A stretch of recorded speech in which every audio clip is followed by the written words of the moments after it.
What's up mga kasakalam? So, day in our life as a sales consultant there is sa Davao City.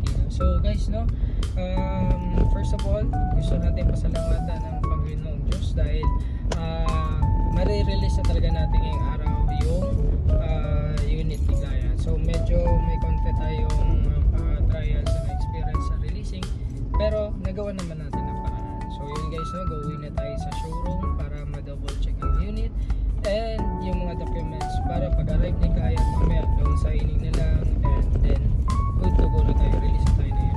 So then pasintabi rin sa suot ko kasi doon na rin tayo bibihis mag-uniform. So yun naman guys, kita-kits tayo sa showroom. So ayun nga guys, no, finally nandito na tayo sa showroom and together with client. So dito guys, nag-start na kami ni client mag-loan signing. So time-lapse lang natin dahil guys napakahaba niyan.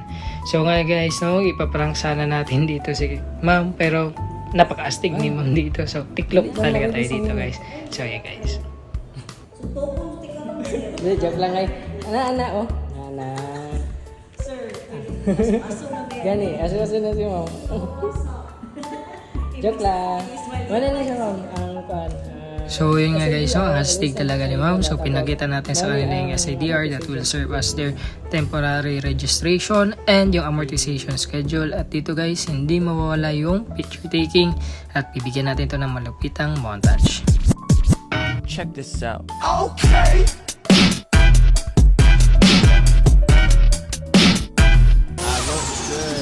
So guys, good afternoon, no?